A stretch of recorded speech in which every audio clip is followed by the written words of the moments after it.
The lights are out again. Look, the whole neighborhood is in darkness. It looks creepy.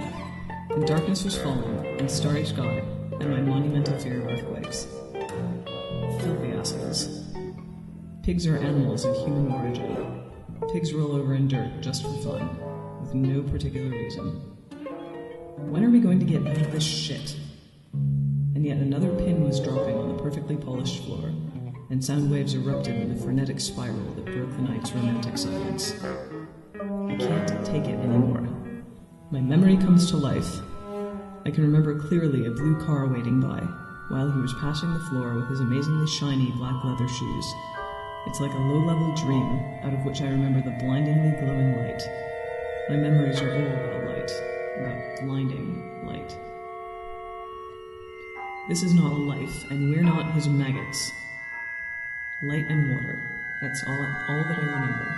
I remember that I was choking with chloride-rich water. The feeling was sickening, and I still feel that from time to time. Where did my happy memories go? There cannot be any happy memories. Maggots don't have any nice memories, because that's the maggot's condition in life.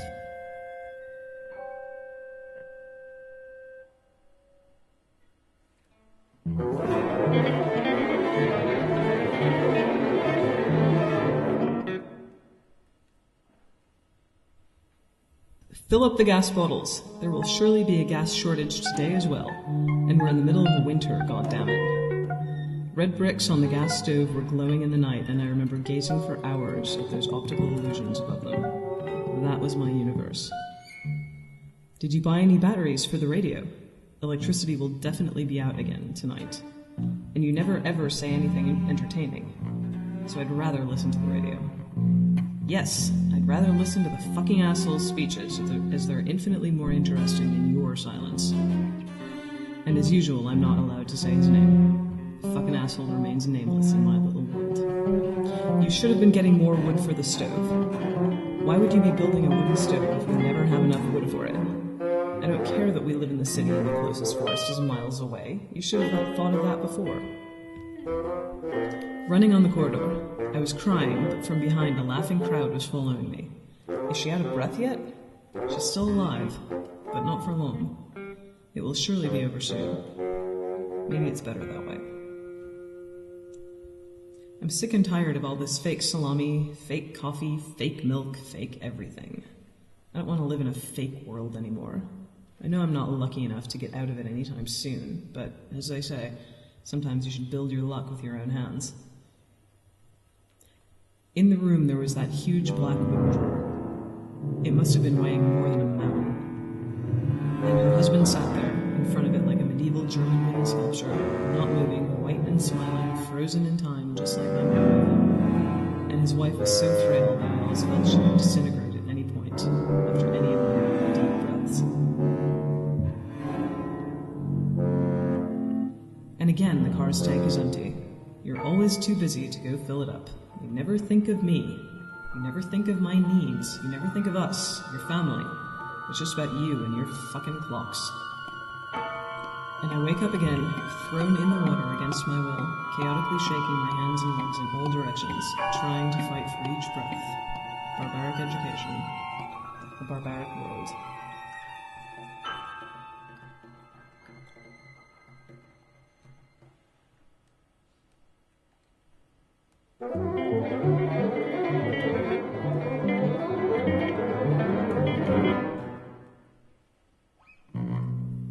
Food. Morning. Tea. I vividly remember how they were collecting leaves from the trees behind the sunny block. The best tea leaves grow in the shade, where no one sees them growing, where they're hidden. We drank hidden tea. I never was able to make the difference between the Romanian word for this tea, which is sunătoare, and the Romanian word for doorbell, which is soneria. Tea was served in magical glasses that never broke and can survive through anything. War was near, in my mind. Otherwise we wouldn't need such glasses. Cheese. It was some very special type of cheese that always came in wet, juicy, parallelopipedical white shapes that stood overnight in water. You could not eat it otherwise, or your heart would explode from too much salt. I loved dumping little pieces of cheese in hot tea and then fishing them with a fork, as they always felt like rubber. Marmalade, plum or peach, boiled in the autumn from semi-ripened fruits, the ones that were not yet as warm as to be used for brandy. I loved covering the rubbery cheese bits in a thick layer of marmalade. Bread, thurasade, taine thurasade it was called, and you could tell it apart from the normal bread, from the fact that it was so smooth on the surface and having some finger holes in it. Normal bread was covered in a layer of flour, which looked similar to salt. Always checking the taste of that flour covering normal bread, hoping that at some point it will taste salty in my logical make sense. It never did. I used to make beautiful arrangements of marmalade rubbery cheese bits on each slice of bread. They looked fantastic, like modern art masterpieces, like decadent art. Dipiridamol. That was the name of the medicine she was taking after breakfast. The name was impossible to remember and amazingly hard for her to say it properly. It was for her heart, or rheumatism. She couldn't remember what it was for. I can't either. I just remember there were some small yellow pills in a little brown glass jar, with a white plastic top that had a green label. La Rotunde, la Fabbrica del Latte, la Zarnoianu, la Vlasgen. There was always somewhere we needed to go to get something. There was always a queue for something. Lunch. Pilaf, mancare de kartof, pame, urzic, tokanice de pui, arza kalita. It was always based on what was currently the best deal at the local marketplace. There was always an argument. There was always a missed opportunity. A synthetic canvas bag with metallic handles. Point of contact between the handles and the handle protecting the rubber seal, so you can move and freeze it without getting gross. I remember the names, flowery shapes like the little shapes. The breakfast that was always open to the marketplace and Christmas cards. Sometimes they came a banana. I remember it well. Made of green glass, shiny inside, and matte outside, fascinating sound and wine poured with sweet almonds were opened and closed immediately. With the smell of giant engine grease. Food was always smelling of tools from the Second World War. Dinner. The show of fakery. The table was full of salami made of mysterious meat mixed with huge quantities of soya. Milk made in the Fabbrica del Latte with who knows what. And finally, pashtabal, a luxurious product that was harder to get than the Holy Grail, and no one knows what it was made of. The radio was on, and Danube's water levels were always making the food a bit tastier. Electrotechnica. This was the brand of the radio. The only brand. A small black plastic radio with a chromed handle and turbo on shockwaves. Batteries were pink and went inside a plastic tube. You had to be quite electronically skilled to insert the shock wave in its place. A knock on the door. A very special knock, like a Morse code. 2 long beats, then 3 short ones, and then 2 long ones again, and so on. We knew it was Mr. Zarnoianu. He was the only one knocking like that. Maybe he got it from the war, as he was fighting in Stalingrad. Once again the room turned black, and fumes came from trays like curling clouds of carrying winds blowing in the direction of my small experience. The windows were black and white, and then I was waiting. He used to have this old-fashioned phone development tank, with plastic bag with small round bumps on the edges. I heard the way he carefully placed the film roll on top of the plastic band and then rolled it gently, placing it with a great care in the black tank. I heard that all, and those sounds were still very much alive in my ears. Black liquid was blurping from the beer bottles, and I was hearing it all. I heard how pictures formed from the chaos of tiny silver particles all working in unison. I heard that all, and it was fascinating. An old metronome was counting the seconds. Adagio. The tempo was right. I heard how time was passing by and how the small silver creatures forever stopped at the precise moment when bright glowing fluid lurked again from the magical metal can with rusty noise. The smell was frightening, and it felt like the whole neighborhood suddenly could feel the stench of our little criminal activity. I loved it. There we were, 2 Kalashnikov-shaped human beings with no place on any flag, not representing any ideals, and that didn't comprehend the vastness of the adjoining party. We just have our small, meaningless lives and nothing more. And the room turned bright. Colors filled every gap there could have been in our logic, and all the fluids went back in their canisters. The little silver particles made sense. I looked at the film towards the light, and I saw how the shapes appeared. Shadows, dots, gradients, lines, spots. Happy faces and jumping dogs. Birds and eggs, worms and fishes. The indoor and the outdoor of our neighborhood restaurant. They all made their way to our dark cave. Distorted pictures on the walls of our leather tents. Deformed shapes that looked like animals. And we all felt hungry. The room turned red. He made his enlarging machine from parts he rescued from a deceased German tank. The lifting leg was a transmission shaft. The big light ball was an oil rig. The projection table was the navigation chart of the tank operator. The lens was from an old Zorki, one produced just after the war in the Soviet Union, with kidnapped German labor. Light was thrown and the tiny silver particles had their fun again. And it was wonderful. I remember how everything was red in the news. A descriptive red piercing through the glass screen of the Romanian-made black and white TV sets, the only TV set that we were able to buy in those days. The program starts. I see about the Romanian. It will be in the end so big and so glowing, the little chamber will not be enough for it. Rotating and rotating and rotating and rotating and rotating, and the music is loud and broken. A bunch of people are gathering in a village dance, holding each other's hands and singing about tractors, spare parts, and heavy machinery. Noi suntem romani, noi suntem romani, noi suntem romani, noi suntem romani. Ceausescu pace, pace, pace, pace. Ceausescu și partidul. Noi suntem romani, partidul Ceausescu Romania.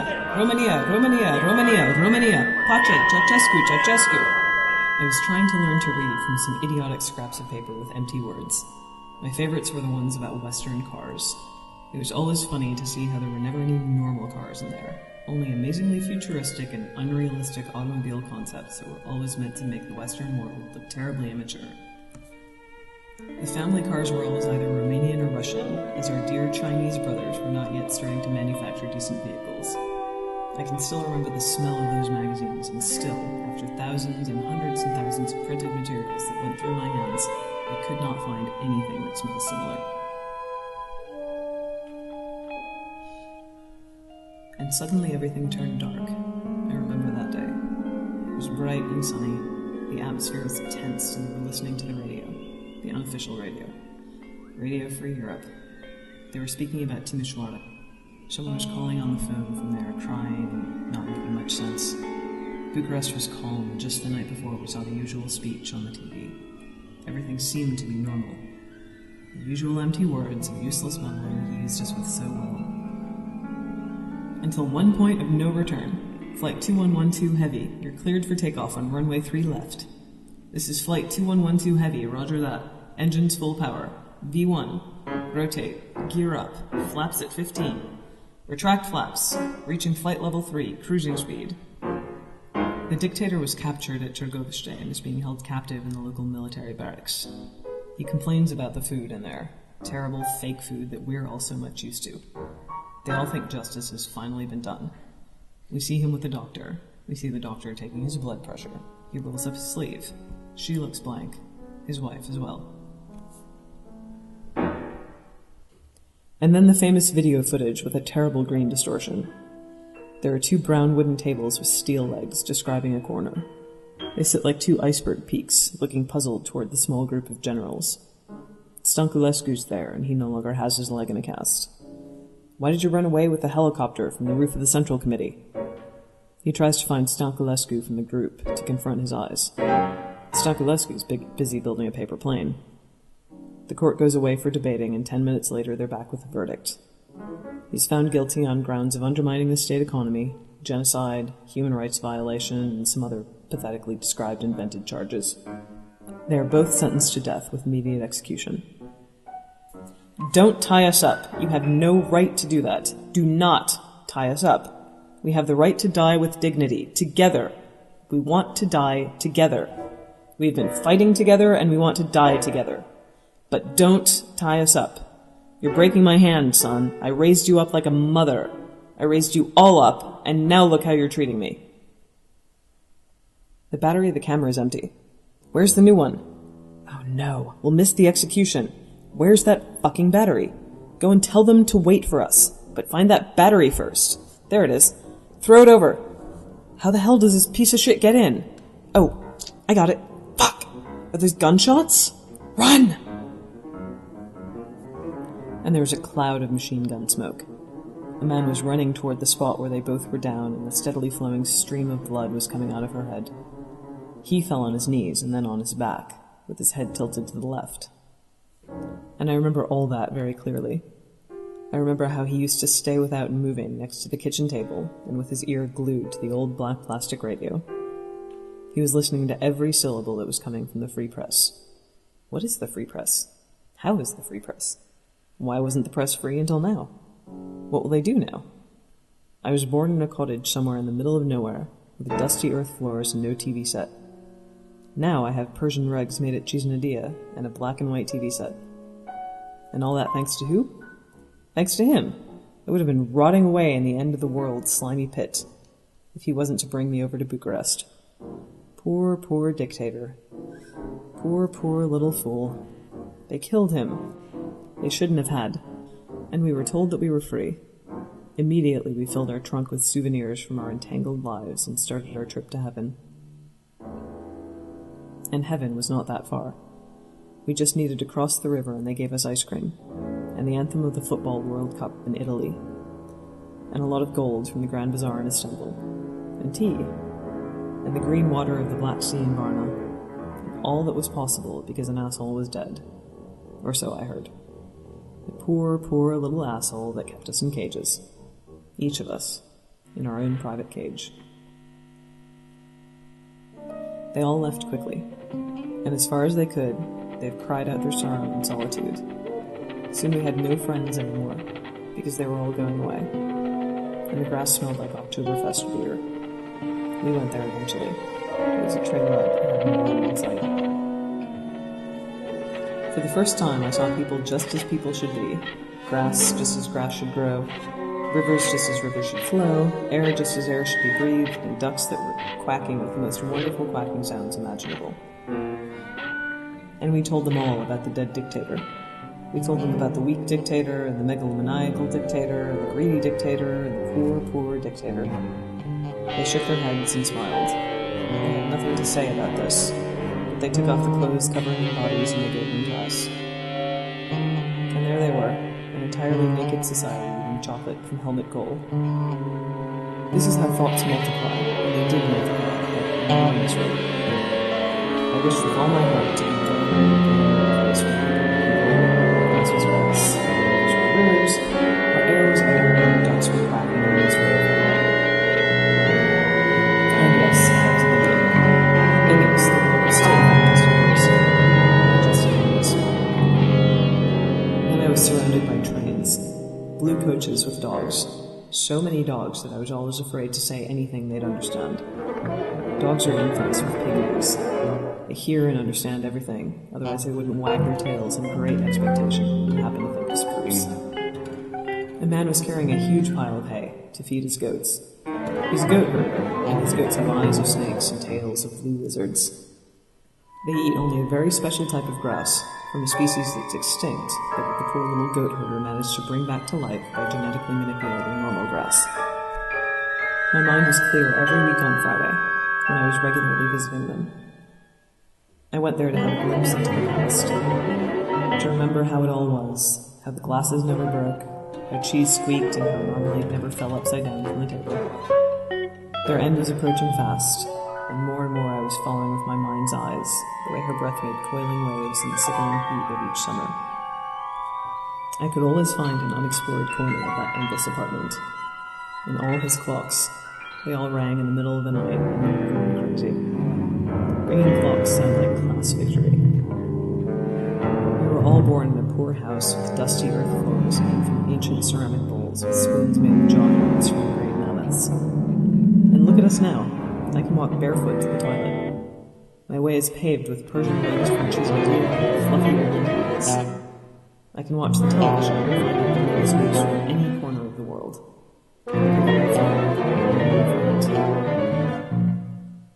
But grandfather, that's only progress. Soon we'll be able to do amazing things that you cannot even think of right now. It's not your silly comrade that made it all possible. It's all just thanks to normal human progress. Your idiotic eternal president just locked you in your own private cage and fed you dog food. With your brilliant brain, you could have made it much better on your own than accepting to be a slave for this imbecile system. You could have had more Persian rugs and more indoor toilets. I know you don't need them, you stubborn communist. Everything was so blurry around us, but the fuzziness of those years were quickly balanced by the obvious conflicts of their age. They all bombarded me with certitudes, and I truly believe them. My ego is formed, and my strike is fresh and full of life. I learned to do things just for the pleasure of doing them, not from a controlled aim. None of my aims were controlled, and losing control was something I could not help myself from doing. You're going to destroy yourself. It's fine with me. But for God's sake, please think of your friends. Don't drag them into this. Don't make them join you on your self-destructive path just because you feel too lonely to be on it by yourself. Go there alone. Nobody needs you anyway. And as the last thing I want to tell you before you go home and never open your chemistry books again, is that there's always a stairway you're climbing. Some of you will reach the top. Some of you will just gaze up to their mates who made it all the way up.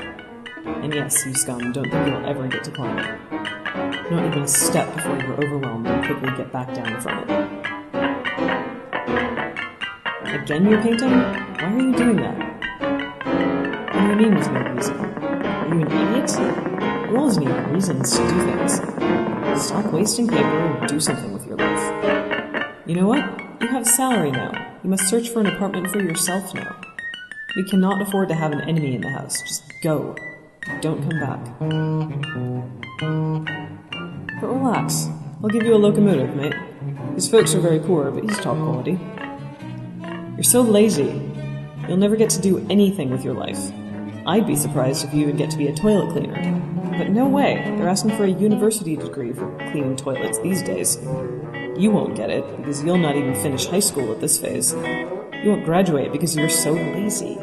Lazy like a pig. Like a fat pig you are. And another glass of booze was poured. Blurriness.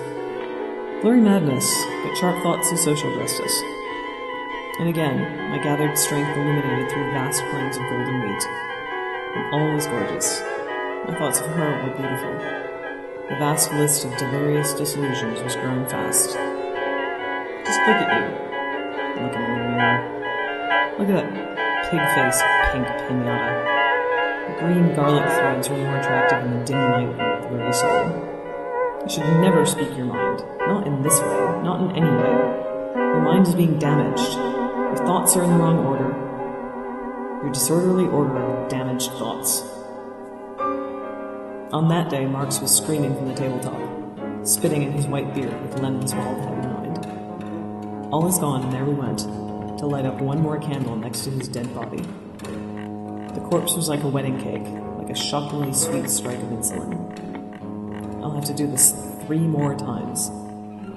Her imminent words about mortality are still with me. Bearing on to the back of my head, scratching my scalp and pulling my skull backwards.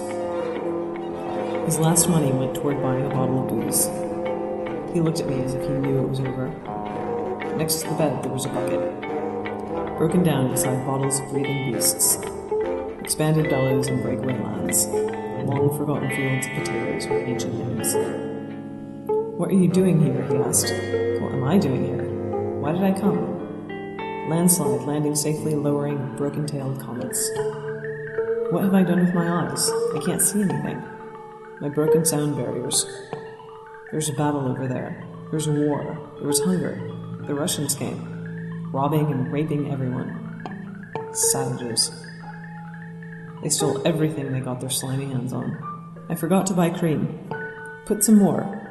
A small fire burns a tiny hole. It's still a mystery. One of my legs is gone. Don't know how. Don't know why. It's just gone.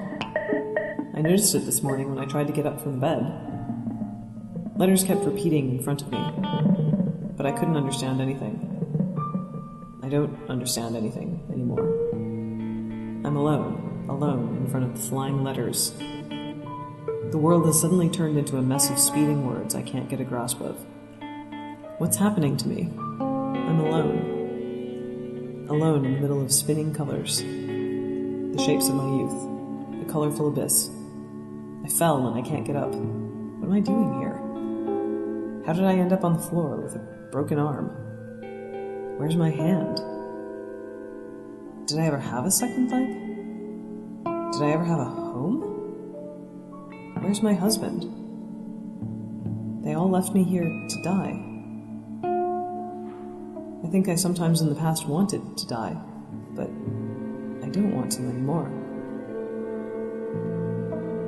There once was someone on my mind. My brain had a shape. It used to glow. Cardiovascular medicine for common blood pressure sickness. My blood vessels are like glass, like diamonds, like glass diamonds. Did he ever come back to me? I remember his face. I don't remember the details, but his face is clear to me. The idea of the face. It was bright and round. Many times they used to tell me, "Lady, be careful with that kid." I have no home. I'm in pain for these people around me. I don't know these people. Who are they? Why are they here? Why am I here with them? Maybe they'd like to be somewhere else. I don't like this. I don't like that I never had a home. I should have had one. I should have had a husband. I should have had kids. Not like this. I wasted my life. I was never ever able even to earn a decent living. And now I'm paying for it. My leg, my eyes. Why can't I see anything? Am I flying? Was I ever flying? Was I supposed to fly? Not like this. Not all alone. Why am I not in my home? I remember now. I used to have a home. It was a lovely home. Persian rugs and a television set. It had a balcony with red flowers, with beautiful tall trees, and the smell of tea left to dry out. I remember now. The sound of that old Russian clock in the morning. It was making his bed every evening during the news, and then in the morning the pillows had to be taken out to get some air. It smelled fresh in the winter and heavy in the summer. I remember the blades of the old ventilator. Their sound in the afternoon silence, when he used to stay in his armchair and play with the remote control. The buttons were all polished by his fingers. Swans flying over my head like flipping mermaids, and the village fool playing the violin. Brides pirouetting over the city hall with their fiddlers, finding fresh bread and sea salt. The circle is complete. I have returned to my beginnings. Ridiculously running over the meadows of my fatherland, singing a song from kindergarten, smelling of cabbage, raw flesh, and umber.